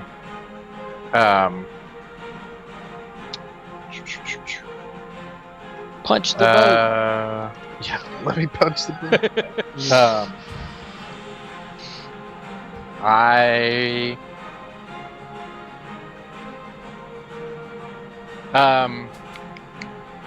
Gosh, Alex, remind me your character's name. I keep forgetting it's not written down anywhere. Gornick. Gornick? Super catchy, memorable. Yeah, Gornick. So Gornick, like, he threw a javelin at one of these guys, right? Right. That are, like, at my feet. Can I recover Gornick's javelin and, like, give it back to him so he can get another top? Sure. Alright, so I'm gonna pull the javelin out of whichever guy, and I'm gonna bring it to Gornick. Be like, I believe in you. One more time. Can I throw We're it? a I can throw it team. now. I'm gonna say just. And that'll be my turn. Well, let's just because it's fun. Let's do another. I'll give you another attack. We'll kind of use this as his action. There we go. It's fun. My action is your action. That's right. Sweet. Alright. gonna feel like a real jerk if this doesn't land. Oh my god. No. Perfect. It's even worse than last Oh. We tried. You're out here trying. We tried. Punches I a appreciate hole the in the assist. All right. This is the pushing over the lumber all over again. Every time we try something cool, it goes so poorly. Orthos. Is there like rocks or anything on the ground around here? Anything that can be picked I would up say, and yeah. thrown? I'd say there's a pretty Yeah. good sized rock around they could peg this guy's head Okay. with. So, Ooh, coconut. yeah, are there any coconuts? I'm right by the trees here. Alright. So, I mean, what would that be? are you not close enough to strike him? I don't think I'm close enough for melee range. Yeah, you're not. You're just shy. That sucks. So if I You're pick close up enough to grab Uchibi and throw him into. Chibi, you could grab Use him as a an spear off of improvised him weapon. and throw it. Okay. Right? Could he do that? Sure. Sounds Okay. fun. What would that be for me? What is that? Just a straight raw D20? It's a 1d6 damage. Yeah, spears do have strength the mod. throw property, so it would be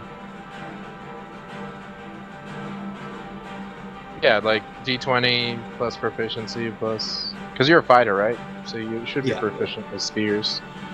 So D20 plus 2 plus your strength mod. That would be the same as if he did like a sword attack, though, right? So you could just do a Yeah, sword. yeah. Just He do could a sword attack. and it would be the same attack roll, Yeah. and then we can just Okay. roll damage separately. Okay. Actually, I think it's the same damage die as the scimitar as well. It's Not just a as long 1d6. Oh. Miss. We've rolled so many 12s, it's kind of It's crazy. gonna miss. Yeah. Not doing good. Maybe Man, this guy's just destined to make it out of here. Right. All right. So it is The dice have decided. Goblin's turn. So you kind of try to improvise like Ichibi is a weapon, and it misses. It goes kind of horrible, and he feels embarrassed for you, even though it's within inches of his life fading from his eyes. He's gonna do a shove action against Ichibi to shove him out of the boat. He's gonna push him out of the boat. So I know by the way, Alex and others, I know we're close to a little over on time, but we're very close to wrapping this up. So just bear with me, please. did I roll a strength? I'm doing a strength. Oh, I don't think you did a roll, but is a shove opposed as well, or is it just like as just an attack? I don't remember how. Ooh, shoves I are. don't remember. I haven't seen a shove in a little while.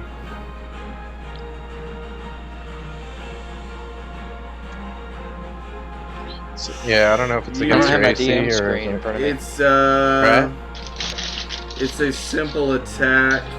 It's an attack action. You make a specially melee attack to shove a creature, either to knock it prone or to push it away from you. So it's just an attack. So I did basically a strength check for an attack roll. So it just fails terribly. Like, he's embarrassed for you. He's also very hurt. So he just kind of, it doesn't really work. So.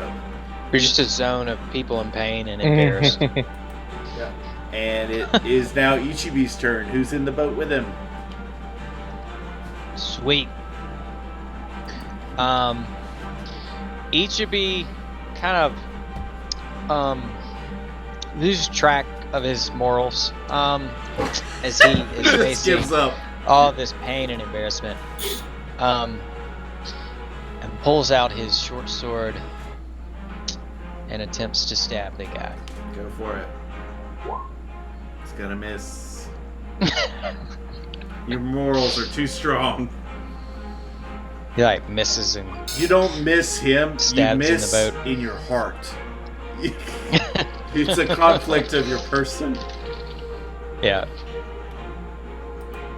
All right. He just wasn't in it. It wasn't in it. Gornick, your turn. Do you move out of the boat, by the way? You can use your movement if you want to move out of the boat. Or you can stay there. Okay. I think that would be smart. Okay. You know. So you move out of the boat. Try to stab him. He's like happy. He's like, jump out. Hey. All right. Gornick, your turn. All right. We all know I'm going to throw that javelin again. I got a good feeling. And thanks to the assist, I've got 3 left, so I'm going to chuck 1. Alright, I'll stop with the javelins. I'm done. Oh, man.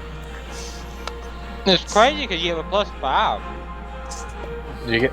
Yeah, these are really bad You got a rolls. good bonus, man.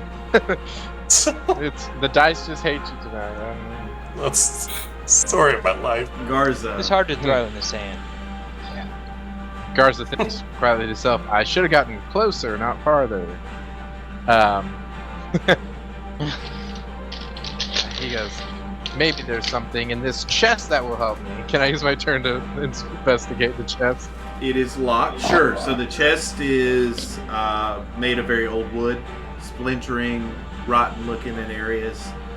Looks to be a very old chest, and it's locked. So if you want to spend like, an action, is it like a padlock or a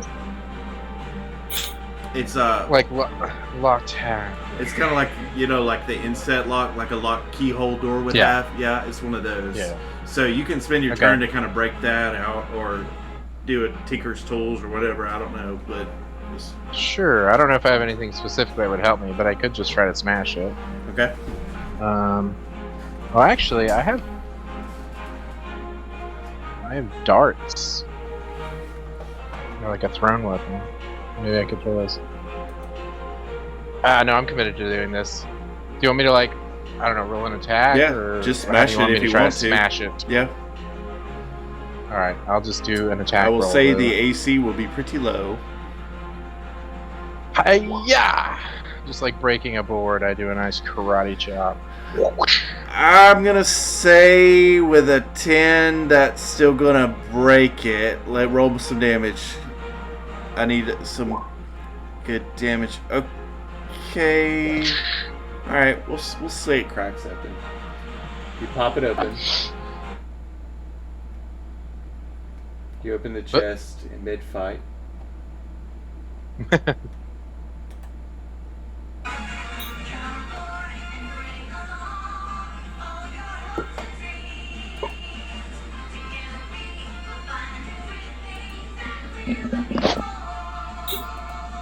You know what you've opened as soon as you opened it, as the weird shaped fruits inside of this chest pop out, many of which roll out onto the ground because you bust this chest open. You are staring at many devil fruits in front of you. Oh. For all of you that know the lore around One Piece, devil fruits give people certain powers. We've kind of got our own version here in this campaign. Garza has just opened up a chest full of devil fruits. Whoa. Cue the music. That's why I had the theme music playing. So, you're just kind of staring in wonderment at these are very rare. Devil fruits are very coveted across this world. They're said to be the remnants of the magic that created the Great Wake cataclysmic event back 100 years ago. That they're like leftover magic from that event. And it gives some people, they can give people wild abilities.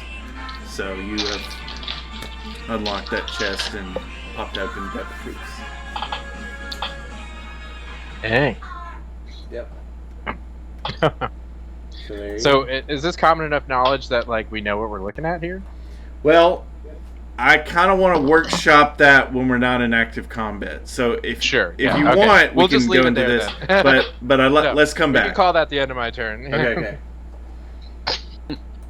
Especially since we don't want to drag on the night too long. Yes, but this is what I'm hoping to cover Cool. We're not too late into the night if people can hang with me, because if we can finish up this fight, we can go into what you're looking at real quick. Okay. Yes. All right. It is now Orthos' turn. Let's see how this goes. Alright, Orthos is going to jump in the boat. Nice. And slash at him with the scimitar. I just got someone out of the boat. God. Hey, there we go. Nice. That's a number. That's a number. That's a great number. Alright, let's see what damage we got from that. 6. So it would seem. That's a perfect name. Love that. All right. How do you finish this goblin boss, Orthos? How do you end him? So, I guess I slash with a scimitar and he dodges, and then the longsword comes in and stabs him through the middle. Nice. Very nice. He is Muerte. And that is the initiative order. We are out of combat. Cool. All right. So, do we want to address what has been magically opened in the middle of the island? So, that is the fight. The last goblin dies. You've still got one. I'm gonna mark him as dead. You've got one that I'm gonna leave the bodies up here.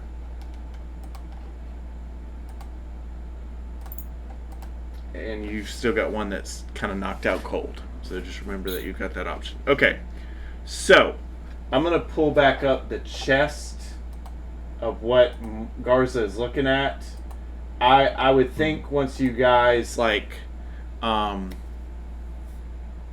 notice that the battle's over, you look over and you see what's just strawed out in front of Garza. I'm going to say, Garza, you're pretty in awe of what this is big. That's a bunch of devil fruit in one place. You are kind of floored by this. And then everybody kind of knows what they're looking at from there. So you all are looking at these devil fruit. So let me read some things real quick about devil fruit. I'd like to kind of get into what we're looking at here for a second. And then you guys can ask me questions if you need. Okay. So, devil fruits are very tricky. They are often mistyped, but you generally know that these devil fruits are very rare in this world, and they can give you certain boons or certain magical properties. There are mechanically ways that we're going to do these devil fruits. Just know, players, that we may have to workshop this. If you choose to partake in these devil fruits, we will need to have a side conversation, because it may dynamically change kind of what you're going for, or it may complement. We'll just kind of have to work through that together. But basically, there are 3 different types of devil fruits. There is a Zoan type devil fruit. Zoan types are known to change people into properties of animals or beasts. So, like in the anime show, there is an elephant.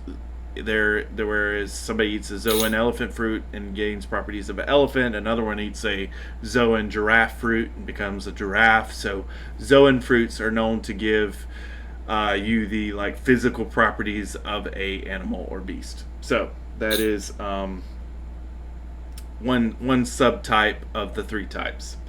The other type is Paramecian. Paramecian is the most common types of devil fruits. One Piece defines Paramecian as the ability to change a part of one's appearance or body. For the purpose of this campaign, this type of devil fruit changes the character sheet in some way. Some adjustment to stats, abilities, adding items, and whatnot. And then there is Logia type, which is known to be the most powerful among devil fruits.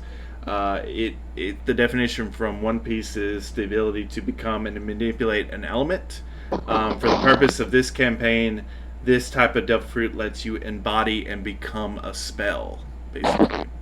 So, you've got 3 different types of devil fruit that are typically found in this world: Logia, Paramecian, and Zoan type. what you are staring at in front of you is, first off, you see the top left corner. It says ×4 because there are 4 identical looking fruits that are round and that color that kind of look like small grapes that are kind of in the batch of devil fruits. So there you see those 4 small grape-like in front of you. You then also see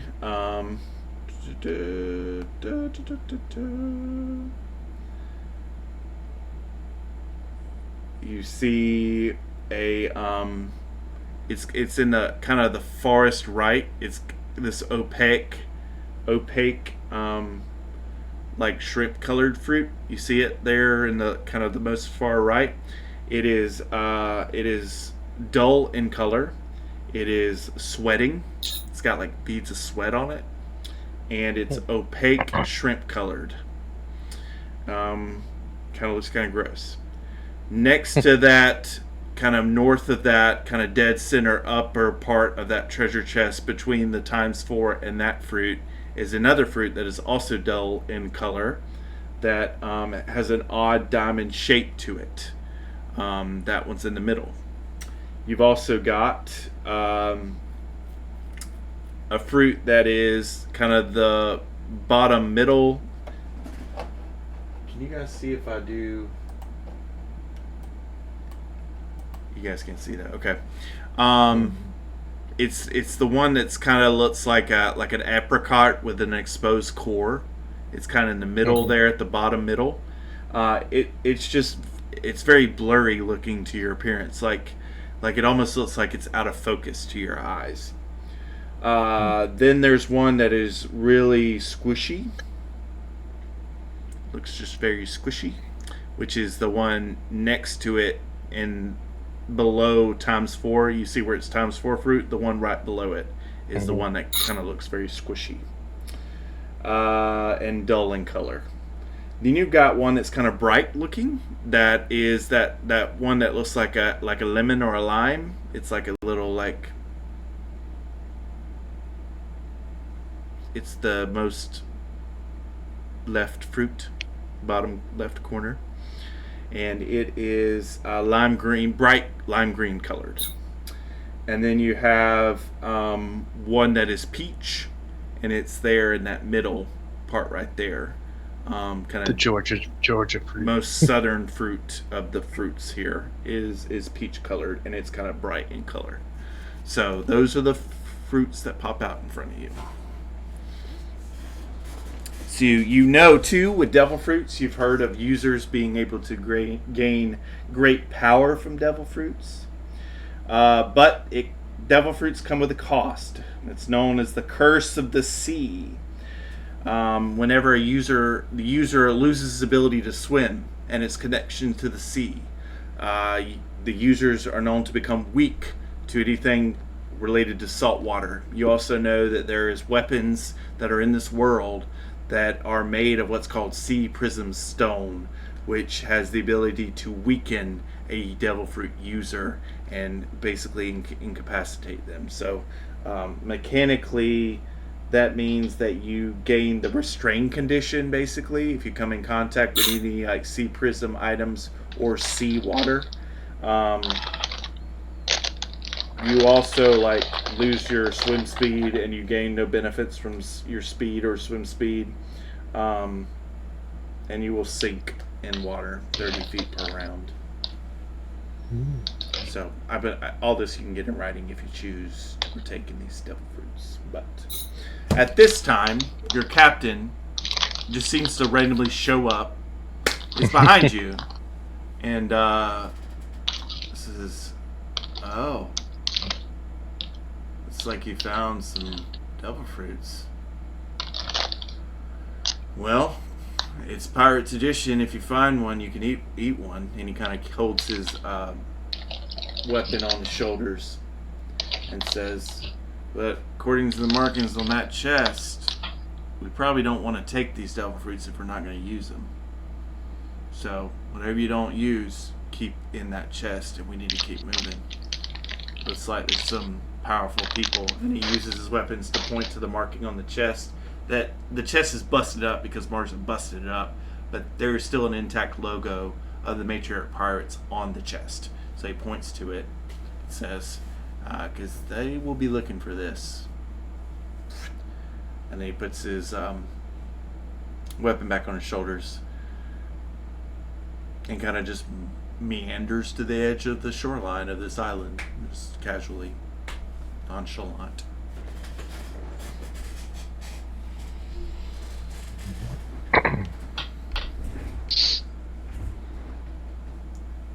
Are we going to call it a night there, or are we going to... We can. That might be better for because then we can workshopping. think about like whether we want to do it or not and all that. I will say, just so you be thinking till the next time that we play, that if you want to kind of research, like if you want to check out the fruits, investigate them, maybe see if your character would know anything about devil fruits, and we could do some different checks to kind of figure out what each fruit does, because just looking at them you have no idea. But if you want to try to use some checks, you could try to figure that out and maybe share your knowledge so you know what you're getting into if you go the route of a devil fruit. You don't have to do this, but this is an option for you for your character moving forward. So cool. Yeah. Alright, y'all, that's episode 2 of Piece of 8. Thank you for joining us here tonight. I'm PU2 Cru. This was fun. I think we had a lot of fun, just a lot of more role-playing than fighting, but we eventually got to killing all the monsters. And we discovered devil fruits, which is like the core of this world. So it's pretty big bomb that I dropped here on the party, so I will get with them over the next coming weeks. Next week, though, we'll be in the Unbeaten Path, so we look forward to that with PS Zombie. But thank you, PS Zombie. Thank you, MK Spectre. Thank you, Climate Changer. And thank you, Alex, for another session of Piece of 8. And we look forward to seeing you next week. Goodbye. Bye.